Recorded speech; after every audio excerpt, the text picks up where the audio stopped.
Follow the money. That's what I always say. You always follow the money. Yeah. This is Follow the Money with Mitch Moss and Pauly Howard on VSiN. Top of the morning to you. It is Follow the Money here on VSiN, the Sports Betting Network. Mitch Moss along with Pauly Howard.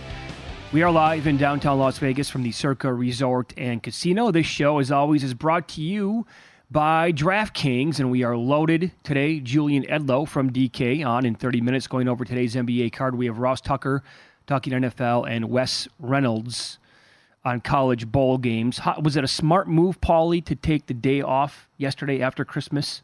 Because we had so many games on Monday, and then yet yesterday was kind of a loaded card on top of it? Yeah, especially with the flu going around, too. I think that's a good move. Yeah. And recharge the batteries. And yesterday was an underrated day, too, with a full soccer card and some bowl games. Good to be back? How you feeling, by the way? Yeah, all right. Okay. All right. So the bowl season continues now, and now it's really going to ramp up this week. As we had 3 yesterday, we're going to get a bunch today, tomorrow, Friday, into Saturday. What happened last night, how often does this happen on game day? Is this going to become a thing now during the bowl season on game day when you're talking about Kansas and UNLV last night playing, and that number had been Kansas 13 on the board for a while, total of 67. The total came down last night, but then all of a sudden, you take like a 10-minute breather, you come back. Wait, what happened to the point spread? It crashed down to it's 10.5, now 10, and now it's below 10, and yet money kept coming in, books kept adjusting. That bad boy got to Kansas. The lowest that I saw anywhere out here in Las Vegas anyway, was Kansas minus 7.5, minus 105. And all of the talk was about their quarterback, Jason Bean, and whether or not he was going to be able to give it a go or not. And then you had people, especially from Las Vegas. One would be Adam Hill, who's been on this network many times. He was covering the game. He's on the field. He's tweeting. He's like, I understand what's going on. I see the line movement. The speculation's out there that Bean's been sick for a while. He's not going to play. Well, 2 hours before the game, he's stretching. Then he's throwing the football around. According to Adam, who, again, boots on the ground, looked totally fine. Then all of a sudden, Bean goes back on his own to the locker room, and like the 3 other quarterbacks on the roster continue to work out. The speculation, the buzz, what people thought was going to happen, they were convinced, I think, that Bean was going to miss the game last night. So that crashed to 7.5 minus 105. Yeah. And they go out there and they scored 49 points, and he had 6 touchdowns passing. It's a great game of telephone. And how does this happen? It also happened with a UNLV game against New Mexico, where the game moved big time. UNLV covered with ease, and it wasn't even based. There were no injuries or anything, and it moves right before kickoff. Well, that was the game where people thought some funny business might have been happening. Yeah, right. So is he sick? Is he going to play? What fascinates me is how the conversation gets started. I think it was it New Jersey Gaming or someone, they wanted to talk to us at VSiN when I was told there were major suspensions and quarterbacks were on, I think it was Marshall's team. I can't even remember now. But it was a Conference USA game years ago.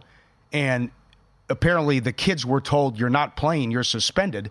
And then they told their family, because it was a road game, like, don't bother coming. And then it spread like wildfire, and we had the information first, and then it was a big move on the game.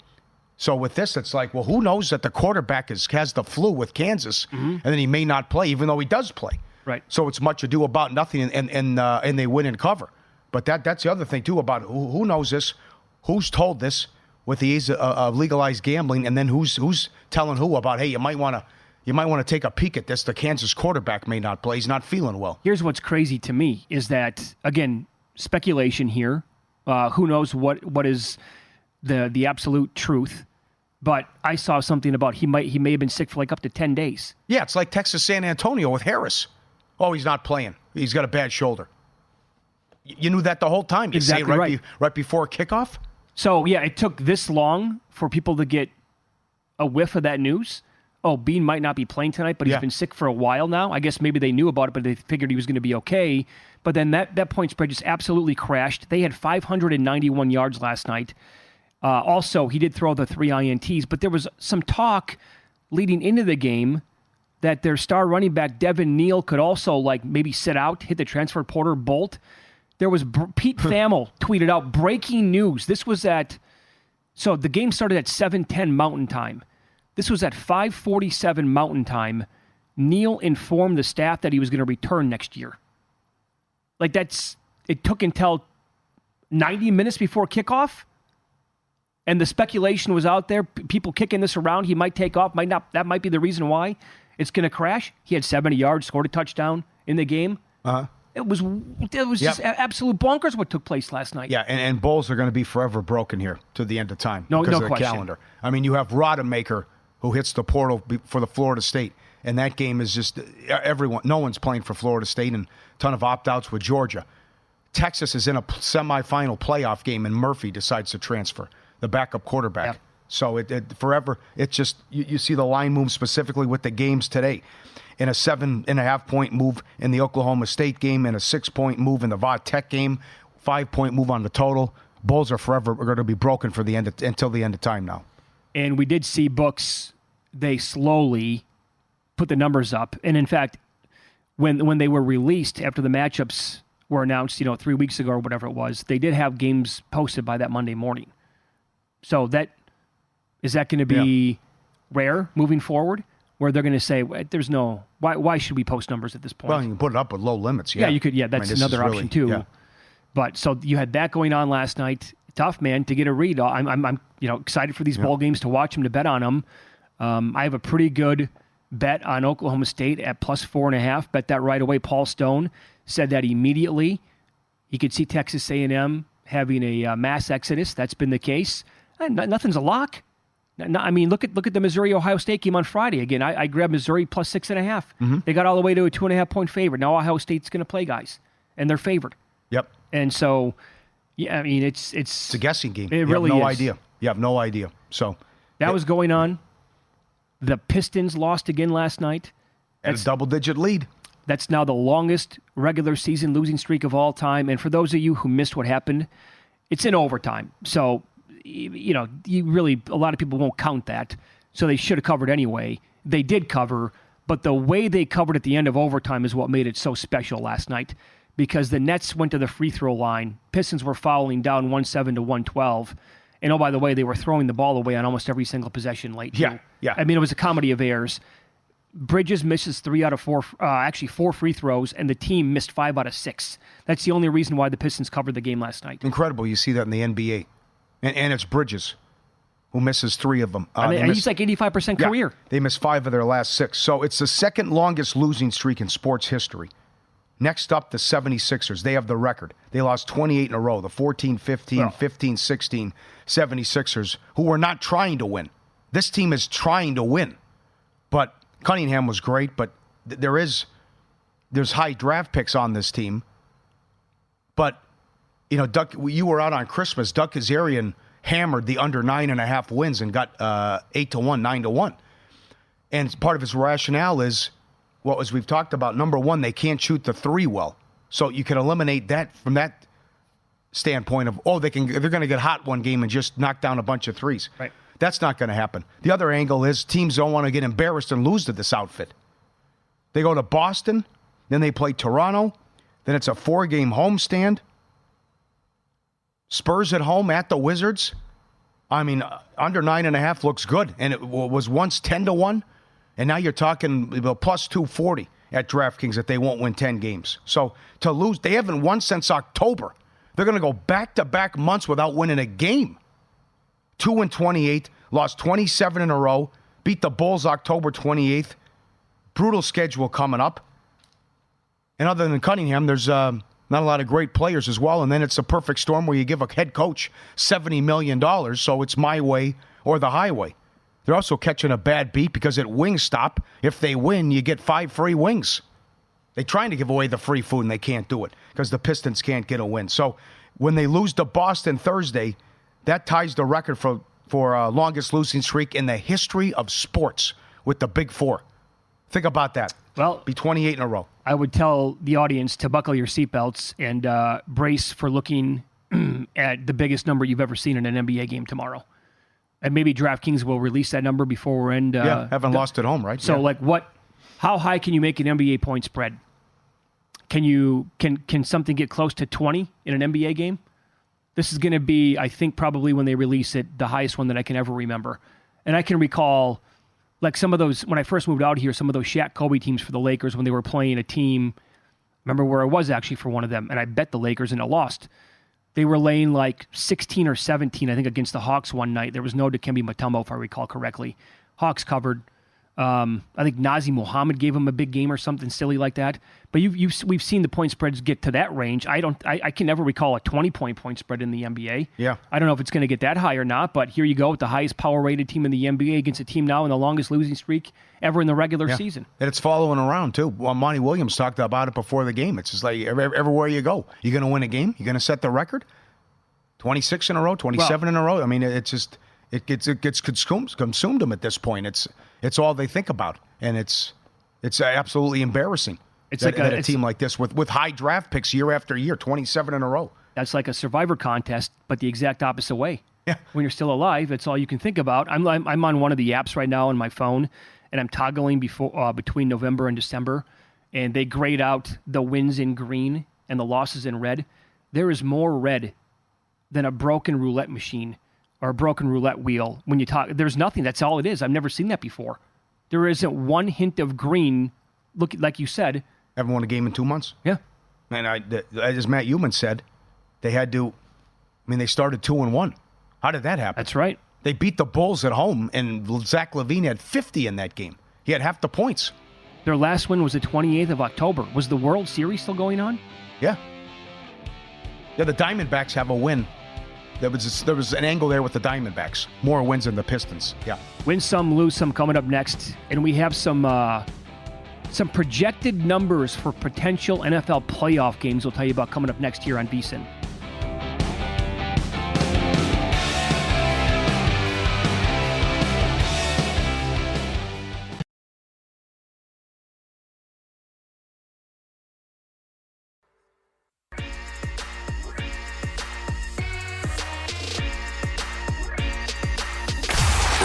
Last night? Wow, winning. Or was it a rough one? Well, they can't all be winners, can they? Loser! You're a loser! Pauly Howard recaps the night in sports betting in Win Some, Lose Some. Wild day yesterday in soccer. Preston North End upset Leeds. They were 5-1 in the Championship League. Premier League, Nottingham Forest 7-1. Trailed 1-0 early and scored 3 in a row to beat Newcastle. Burton 3-1 beat Blackpool. Sutton United plus 550 beat Wimbledon. Rotherham plus 450 upset Middlesbrough, and the Trailblazers plus 320. Double 10-point dogs beat the Sacramento Kings. Subscribe, be part of the team, vsin.com, our radio and podcast friends. You always want to see these tweets and videos. The dog dressing up, giving the gift to the delivery worker, and he is, look at that tail, he's so excited to give him the gift, coming up on the doorstep, and he's all dressed up, and he gives it to him. That he got it in his mouth there every single day. That the driver comes up, and here's my present to you, as he's all dressed up, to give the package or the gift to the delivery driver. Not bad, good one with the holiday season. Everyone gets in on the fun. Mm-hmm. Poor guy. I've never seen an outfit like that though, and to think he could trip on it. It's so big. What he's wearing. This was at the 49er game on Monday night, the Corgi race. And this is 15 yards, unsportsmanlike conduct, where the guy comes in, and that's, you can also call PI there too, where his buddy comes in and knocks him down as they're going. They're running and barking at the same time, it looks like, as they're getting there from 50, and he comes in and nails the guy. It's a great idea by the 49ers organization with the Corgi races. There's Rich, and then there's New York City Rich. Bobby Axelrod doesn't even have this type of money, maybe. A realtor took his daughter to work and said, here's what I do. And this is a penthouse that is listed for $200 million overlooking Central Park. And the view from the other side's incredible. Look at this view, where you see the skyline and view going back with like One World Trade and all the way down the tip of Manhattan. My God. The view's unbelievable. Could you live in a place like that that's so big? That's nuts. $200 million for a penthouse. I think I'd be okay. Yeah? Okay. Look how big that is. Just that one shot alone overlooking Central Park. Excellent. Lose some. Pistons lost 27 in a row, as we mentioned. And, good luck with the Bulls.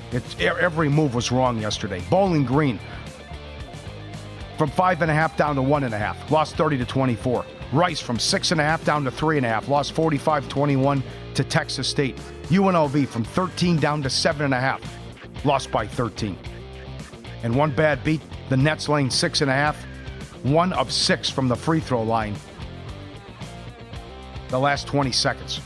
Juice Reel, a free betting intelligence app and a tool every bettor needs. It links your betting accounts into one app, delivers in-depth analytics on your betting history. You have access to the history of billions of bets placed by all Juice Reel users. In-depth betting analytics, billions of data points enables you to tail the winners and fade the losers. Download the free app in the Apple App Store or Google Play Store. It's free. Juice Reel, R-E-E-L. Go get it. We're talking about the Pistons losing streak and how many points they're going to be catching tomorrow against the Celtics. Tom on X says Detroit gets the Malinsky special with the Celtics. I'll take 20 right now. We'll see what that number pops. Yeah, they could overlook them. Yeah, for sure they could. Yeah. I would take 20 if that's going to be the number. I don't know if it'll be that high, but I would definitely consider it anyway. You have that. And also, so when you look at some projected, with 2 weeks ago in the NFL's regular season, now you're starting to get like some projections for playoff games, most likely scenarios.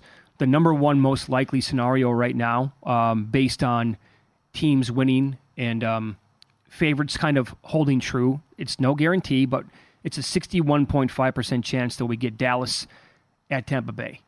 I would have to give Tampa Bay a shot in that game. The way Baker's playing in the offense. And Dallas is a different team on the road. Remember, the talk was when Atlanta led the division, Dallas would go there and be a 10-point favorite against Atlanta. I reached out to Chris Bennett, who is the man in charge here at Circus Sports. He told me, top of his head, he didn't look into it. He's like, I'd make the Cowboys 3.5. Oh, wow. 3.5. Isn't that what they were last year against Tom Brady and the Buccaneers? That's low. Yep. Well, first things first. Again, I mean, he said, look, I'm a little bit, he's not in charge of the NFL day-to-day anymore. He specifically told me that. So he goes, I'd say maybe 3.5. That's too low. First things first, Tampa's got to beat the Saints, and I think they will. They are $7 to make the playoffs, and a good-sized favorite to win that division now. But what a story with Baker Mayfield here as well. I saw one. If the favorites win out the next 2 weeks, the Rams would be the 7 and play Philly the 2. Seattle would be the 6. They'd play Detroit. Dallas, Tampa, is all, Bills, Miami in the 2-7 matchup.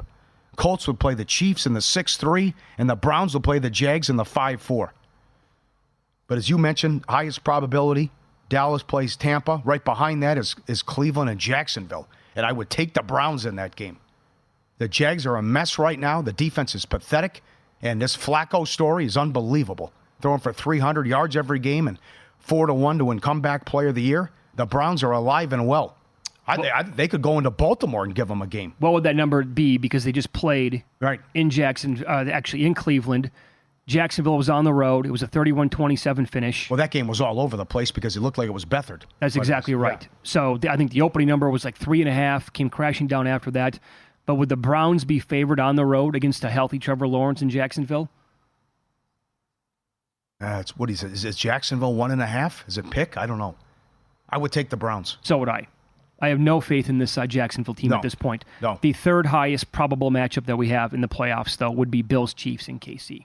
Got to take the Bills. Chris Bennett made it a pick 'em.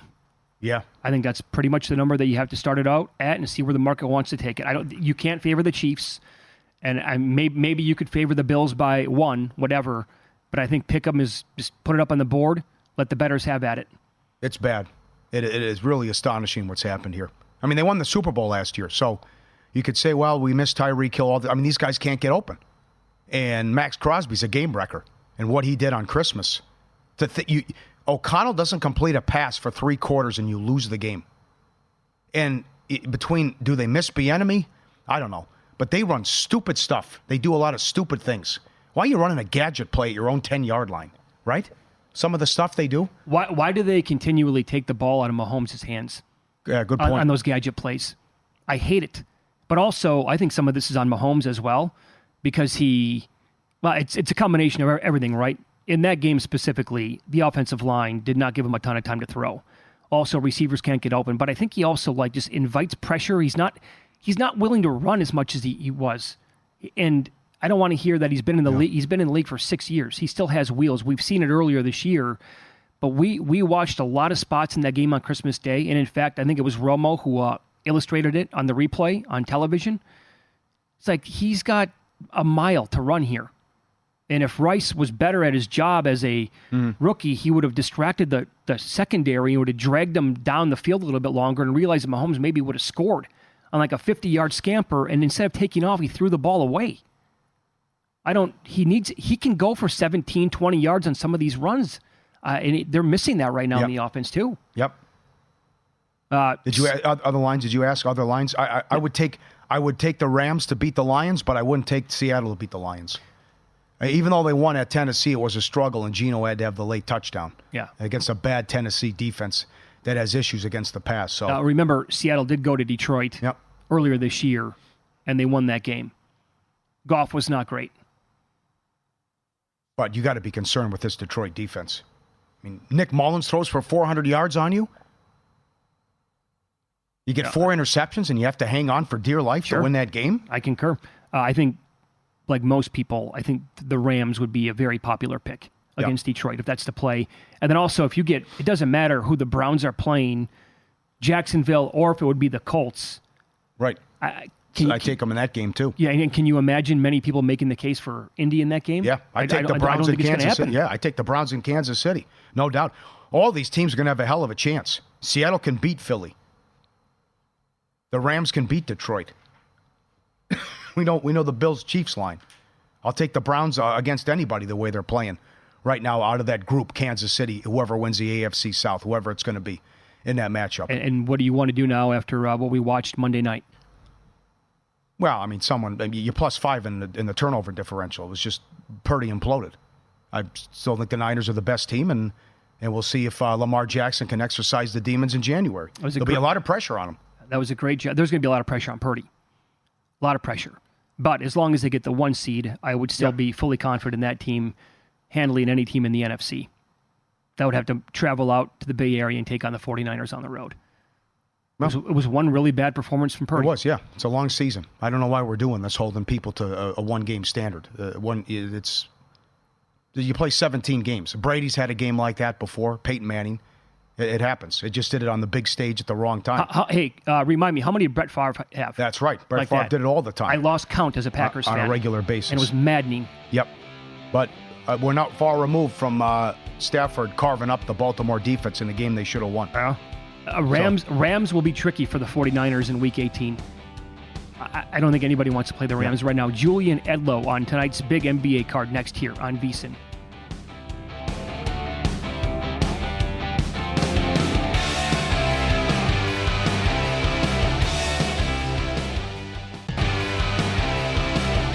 If you're looking for a betting edge this college bowl season, VSiN experts have you covered. Become a VSiN Pro subscriber with an intro offer of $9.99. VSiN Pro subscribers get access to the daily recap of every play by every host and every guest. The betting splits let you see where the money and bets are moving every game. In the College Bowl betting guide, you get picks for every bowl game. Limited time offer. Sign up today, $9.99.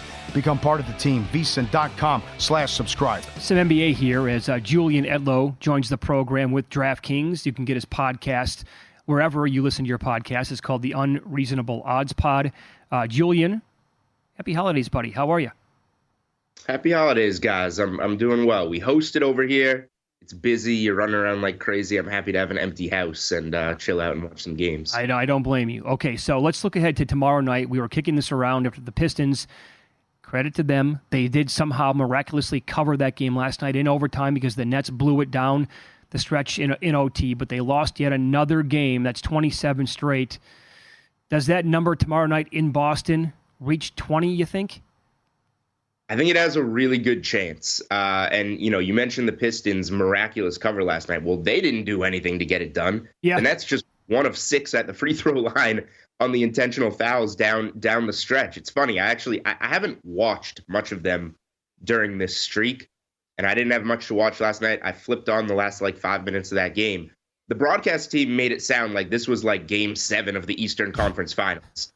They were amped up, just to even have a chance to play from behind and get that game, and then happened again. We didn't get it. It's crazy how bad this team is, especially with how good Cunningham. If you're going to win a game, it's against a mediocre team like the Nets, and you get a 37 or whatever it was, second point half from Cade Cunningham, and they still can't get it. Now you're going to Boston. The Celtics are clean 14-0 at home. They've been terrific against the spread there. The Pistons went to Philly as 15.5-point dogs and lost by 32. The next game, they went to Milwaukee as 16.5-point dogs and lost again by 32. I think the conversation here starts at 18.5, 19.5, and maybe gets bet to 20. I don't know if I've ever seen 20 in the NBA. I think we have a very good chance to see it tomorrow. Yeah, very good. How concerned are you with the Phoenix Suns? They've lost 5 of 6. The only win was against Washington. They're under 500. They're the 11th seed. The Woj report that Durant doesn't like the roster. The big three's only been together for 24 minutes, yet they're laying on the road against Houston. Yeah, this would definitely be Houston for me if they hadn't played last night. They came up short against the Pacers, but we've talked about it on this segment that Houston's really good at home against the spread. So I'm very concerned about Phoenix. I do want to see them get it all together, have their pieces together, including their bench. They haven't had some of their depth pieces too. So, the big three in Miami, the first year with LeBron, we were talking about that team being around 500 around Christmas. So there's still a chance to turn these things around, but it's been awful what we've seen so far, and they've been a very good fade. So I haven't talked myself into the Rockets yet just because they played last night, but I might come around on them. What I will do, and we don't have these up yet on DK Sportsbook because Houston is on the back-to-back, we got to see who is in and out for them. But Alperen Sengun has been ridiculous. Yeah. Second behind Maxey in the most improved player market in terms of the betting odds. Last night against Indy, 30 points, 16 boards, 5 assists, 4 steals. Game before that against the Pelicans, 37 points, 11 boards, 6 assists. Game before that, 22 and 15 against Dallas. Phoenix hasn't, Nurkic is a big dude, but Phoenix has not been good against opposing centers. So when these Sengun props come out, he's probably a guy that I'm going to take a look at betting some overs on, whether it's points, rebounds, or points and rebounds on the combo. Yeah, good call. Let's follow the money here on VSiN, the Sports Betting Network. Julian Edlow, our guest. This is a weird scheduling quirk for the Mavericks. They've played 5 games since last Monday, and they've alternated playing on the road and at home every single game. It's really, really strange. So they played in at home against San Antonio on Saturday. They then flew to Phoenix, played the Christmas night game, blasted the Suns. Now they're back at home tonight and then on the road again tomorrow. Really, really strange what the NBA did to the Mavs during the stretch. So again, it's very early in the morning, but what do you anticipate happening with Luka? Is he going to play tonight and tomorrow night? Yeah, so all about just following these lineup news and injury news sometimes, and that's what creates the strongest play. I'm going to assume that Luka Doncic is not going to play both of these games, especially because, like you said, Mitch, they've been traveling and they're going to travel again. They just came back from Phoenix. They're home against a Cleveland team that may or may not get Donovan Mitchell back. And then tomorrow they're on the road for a big game in the West against Minnesota. So I don't know if Dallas is going to decide to rest him against Cleveland so that they have him for the big game against Minnesota, or play him in what should be the more winnable game at home against Cleveland and then sit out at Minnesota. But I would assume he sits one of the two. It's a quad injury. He already sat out with the quad injury, last Friday night, I believe. It was a game against Houston, and Houston mopped them by 26 points, and they were up more than that during the course of the game.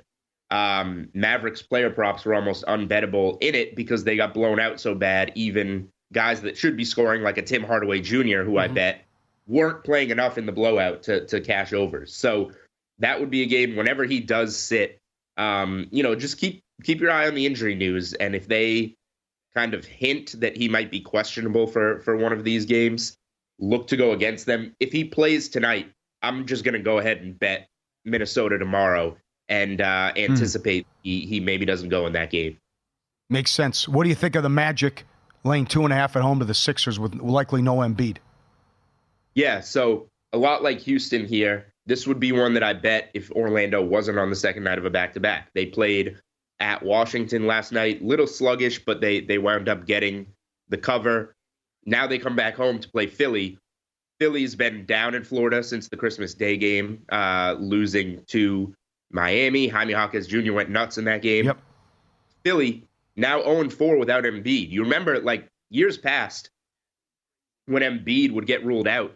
I've bet against the Sixers so many times, and they've come through and won without Embiid at crazy numbers. This year, that isn't happening. They're 0-4 without him. So if it's Orlando, a short favorite, laying less than a possession there, and Embiid is going to be out, I do have interest there, and I probably will, as long as Orlando has everybody in, come around and play the Magic.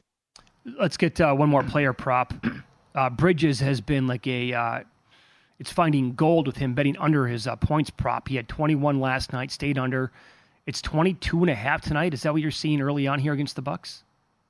Yeah, so the VSiN NBA player prop tool put me onto this one a few weeks ago. I love it. Bridges was normally around 24.5 earlier in the year, and just cashing so many unders. It's, he averaged around 22, 23 a game. He's now down to the 21 range. But when he would go over, it was big, like 40-point games, 35-point games that would inflate his average. But he was only doing that every so often and then going back to his normal 19, 20 or so. So he's 22-7 to the under on his point prop this season. Now it's down a little, so if we want to use 22.5, he's now 20-9 to the under. But you're still looking at like 70% there on cashing the under. Nets played last night, obviously, in that Brooklyn game. Mikal Bridges was one of the guys missing a lot of those free throws for the failed cover. So he's a guy that just kind of, Milwaukee, not the best matchup. They haven't been playing much defense, a lot of pace. But he's a guy that if you've just been blindly tailing on the under, you're doing very well. So I would not let up on him anytime soon. You're either playing unders on Bridges or passing. It still hasn't gotten low enough where there's any value on the over. Very good. What do you want to look at in college basketball coming up this weekend? Yeah, not much college hoops this week. It's kind of a slow week, different from Thanksgiving, where we get crazy games all week. Thanksgiving week, Christmas week, things kind of slow down. But Saturday, we're back to those big college hoops cards. So I was doing my look aheads. We got two good games Saturday that I do like quite a bit. Marquette is going to host Creighton on Saturday afternoon. Creighton is a team I like a lot, but they've been really up and down this year. They lost that tough home game to Villanova, where they were a huge favorite, got bet up, and they've lost some other games away from home. So Marquette at home, they lost a tough game at the Dunk in Providence, really hard place to play. I like them. KenPom has it 3. I would gladly lay 3 with Marquette. And then UCLA tricked me last Friday night. I bet them against Maryland. I thought they would get it together in that game. UCLA just flat out stinks. They are bad, and they are going to be on the road at Oregon on Saturday afternoon. I will lay some points with the Ducks, who have had injury problems, but I assume they'll get some guys back for this game. I'll lay points with the Ducks at home against UCLA. Very good. You can now listen to Julian's podcast wherever you get your podcast. It's called The Unreasonable Odds Pod with DraftKings. Julian, thanks for the time today. Best of luck this week. Yep. Thank you, guys. Let's cash some tickets. Yep. Thank you. There you go. Well, a lot of weird back-to-backs tonight. Yeah. Makes it a little and I'm looking at Mikal Bridges, by the way, in back-to-back spots so far this year. Hasn't gone well for him scoring points. So might be worth another look tonight to the under on that, like you said. Best and worst NFL and NBA teams ATS and totals up next, 24%, and we're 2.5 months into the season.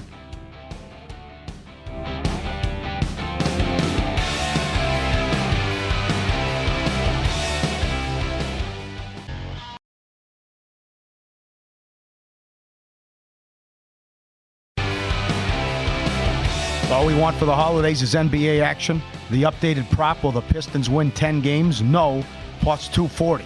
New customers get a $150 instantly in bonus bets just for betting $5. Download the DraftKings Sportsbook app now. Use code FOLLOW. Only on DraftKings Sportsbook. Code FOLLOW. The crown is yours. All right, time now. Your weekly look at the best and worst ATS teams in the NFL and now the NBA with totals as well. 2 weeks to go in the National Football League. 4 teams are 10-5 ATS on the year. The Ravens, the Buccaneers, the Dolphins, and the Lions. And the Ravens are covering after Monday night now on average by 7.4 points per week. What were you thinking when you were watching that game on Monday night? Well, Purdy had a horrible game. I mean, if they play again, I'd take the Niners. And the Niners, I think 2.5 is too low. But the Niners would be favored. And He melted down. Just total meltdown. Mm-hmm. So, incredible. The prop swap ticket, the guy said no to 90,000. Then he sold it for 125. I mean, imagine you're the guy who buys that ticket now. And he goes from minus 260 to as high as 12 to 1 now to win the MVP. I did some of the stuff that you see about the MVP. Again, I saw somebody who's an NFL guy tweet out yesterday the MVP debate is over with. He's minus 160. Yeah. It's over with. Do you know how this works, pal? It's crazy. Do you have any idea? No, you're right. Do you have any clue? He has not had an MVP season. No, not at all. And if Purdy's last name is Mahomes or Allen or Prescott, this thing is a landslide. It's over. No question. It just all comes down to people don't want to give him credit and the weapons, and it's Mr. Irrelevant. And you've said it. If it's Trey Lance, it's over. Yep. But it's I don't know. People won't give the kid credit for the numbers he's putting up. But certainly horrible, and Shanahan's got to fix that to make sure that doesn't happen again. And even Darnold got in on the fun, too, at the end of the game. I liked what Jonathan Von Tobel said yesterday on the show. He said, what happens if the Dolphins beat the Ravens this week? Tua going to turn into the favorite all of a sudden? Right, That's the way it works in the NFL. Other teams here who have done well covering numbers. The Rams are 9-5-1, as are the Browns. Seahawks are 8-5-2. Cowboys, Colts, 9-6 against the spread. Your worst teams in the NFL against the spread. The Pats are 4-10-1. Even after what they did on Christmas Eve to Denver. Saints 4-10-1. Disappointing year for the Saints. Carolina's 4-9-2. What do you make of that number this week? Now 7? Well, I got to see who plays quarterback. Now it's a shoulder injury for Lawrence. He might not go. Yeah, if it's that's a lot of points if it's going to be Beathard. But Really? the other game, I can't believe Tampa's only 3 at home against New Orleans. That's the one that surprises me. Tampa's on fire. They are hot.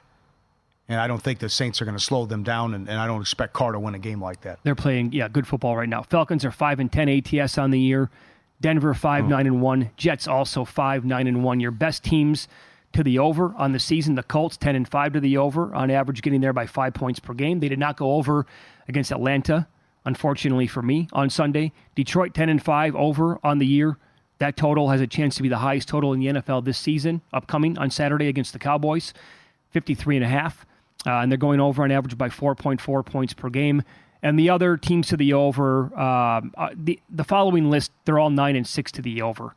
Washington, Cleveland, San Francisco, Green Bay, Arizona, and Cincinnati. The best NFL under teams, Raiders, number 1 in the league. They are 11-4 to the under on the season, staying under by 3.6 points per game.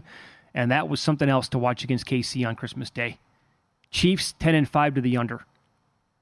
Staying under by 6.8 points per game. 14-1 under fourth quarter. 13-2 second half.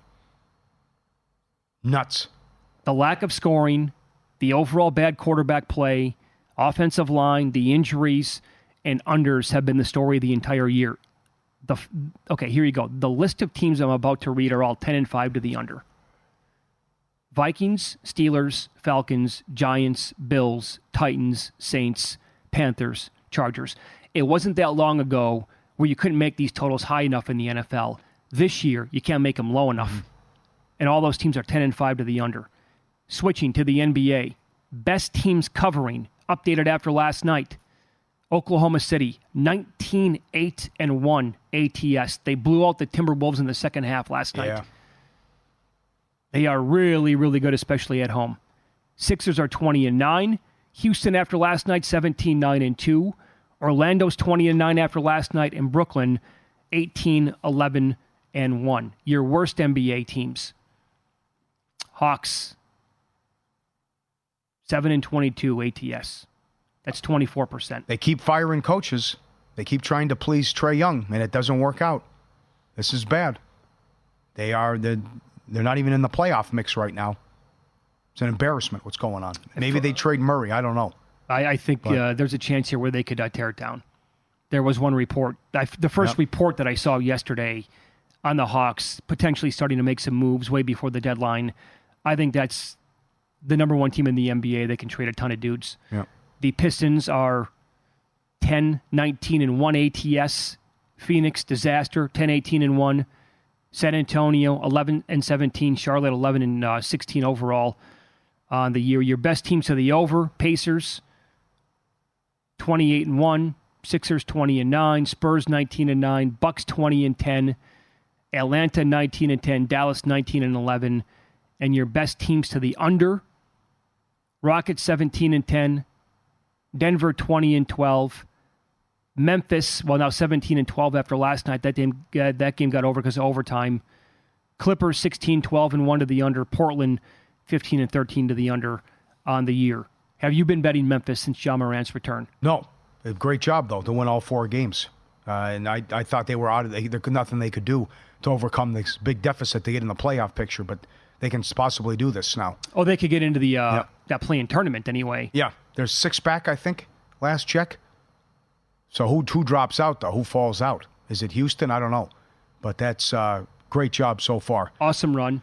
Yep. Who's going to be the first person to make a case to go out and bet Ja Morant to win the MVP, not recognizing that he's already missed too many games to qualify for the award? Yeah. Will that happen? Got to play 65 games? Yep. The updated NHL numbers, thanks to Chris Otto, goal in the first 10.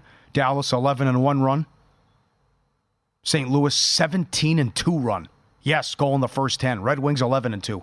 Dallas, 11-1 first period overrun. Second period overs. Yep. Toronto, 11 in a row, 20 of 22. Ottawa, 26-3. Last 29 second period overs, and the Islanders, 12-1. One more thing also on this. The 49ers offense never looked like this with Garoppolo. I'll tell you that. Oh, no, he took them. Never. Brock Purdy is responsible for taking them to a brand new level. I mean, 6 straight games with a passer rating of 130, tying the record.